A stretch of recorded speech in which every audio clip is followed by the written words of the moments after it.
Welcome to Nasdaq TradeTalks. I'm Jill Malandrino, global markets reporter at Nasdaq. We're coming to you live from the SALT conference in New York City. Joining us for this segment, we have Andrew Young. He is the managing general partner at AI Fund. We're going to discuss the biggest opportunities in the AI startup landscape. Andrew, it's great to have you with us. Welcome to TradeTalks. Thanks for having me. That really has been a big conversation at SALT this year. Generative AI, the foundation model era. Where are the biggest opportunities in the AI landscape right now? Here's what I think about the AI stack. There's a hardware layer, companies like NVIDIA, AMD, Intel, role to play. There's the infrastructure layer, including the clouds and the tool builders. I think that there will be winners there. Some of that market feels quite competitive. Where I think a lot of value to be created is the application layer. And this is because AI is a general purpose technology. It's not just useful for serving ads or for any one thing, it's useful in all corners of the economy.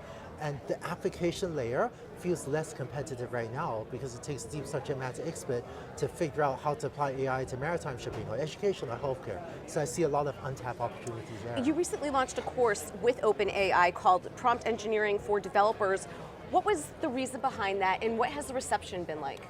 So over 500,000 people signed up for that free course, ChatGPT Prompt Engineering for Developers. I don't know if it was the fastest growing course in the history of online education or something, but I think there's one secret that insiders in AI see very clearly, but that is not yet widely appreciated, which is that while ChatGPT is a fantastic consumer tool, and Bard and Microsoft Bing Edge text chat, these tools are also fantastic developer tools, and it's making it possible to develop very sophisticated AI applications that used to take a year. You can now build it in hours or maybe a very small number of days. I think most people have not yet understood the massive disruption this will cause in AI, and so our course teaches people how to use these tools to develop AI applications. I mean, 500,000 people in just, 2 weeks, I think it's been? Yeah, that's incredible. AI Fund, you're a venture studio that you build companies and you also invest in them. What are the critical ingredients for building AI startups? So I started AI Fund because I felt that because AI is a general purpose technology, it's very difficult for any one company, including the large clouds, and I led the AI team and Google ones, to just successfully and quickly build projects in everything from maritime shipping to education to healthcare to financial services. And I felt as a society, the best way to take advantage of AI's capabilities is to build lots of businesses to go after these fantastic opportunities. So that's what AI Fund does. We work with partners to go through a lot of ideas, validate the ideas, and then we try to find the best founder, the founder in residence, to come with us, to build alongside us.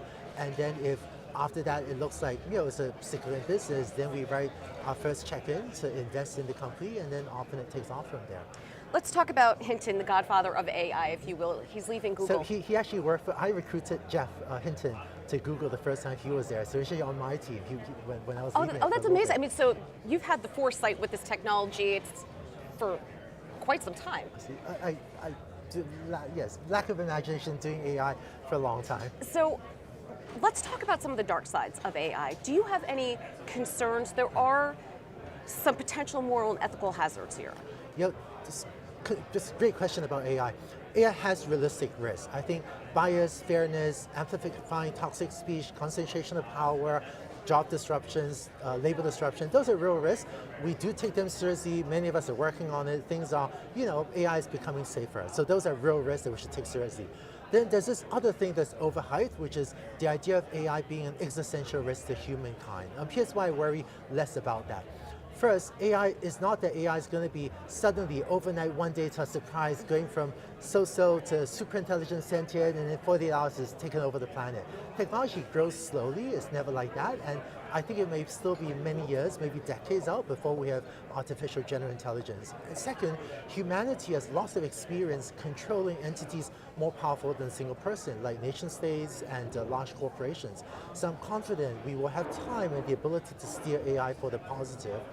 Lastly, if you look at the real existential risk to humankind, such as will an asteroid do to us what it did to the dinosaurs, or the next pandemic, fingers crossed, or climate change leading to massive depopulation, I think that AI would be a significant part of the solution to these real, maybe small chance existential risks. So if you want humanity to survive and thrive for the next 1,000 years, I would rather, let's make AI go as fast as possible rather than slow it down. Right, well, I feel like this happens with every technological iteration, right?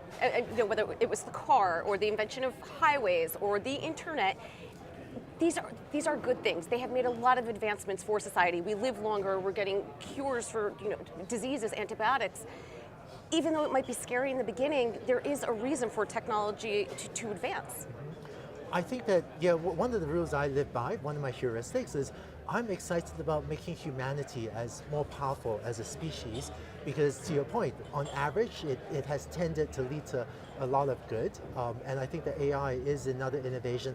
I do think job disruption is a major thing we should worry about, and I am concerned if governments and regulators and citizens are worried about existential risks without good reason. It distracts us from the real issues, such as labor disruption and bias and fairness and concentration of power. All right, Andrew, we appreciate the insight. Thanks for joining us on Trade Talks. Thanks. And thanks for joining me. I'm Jill Malandrino, Global Markets Reporter at Nasdaq.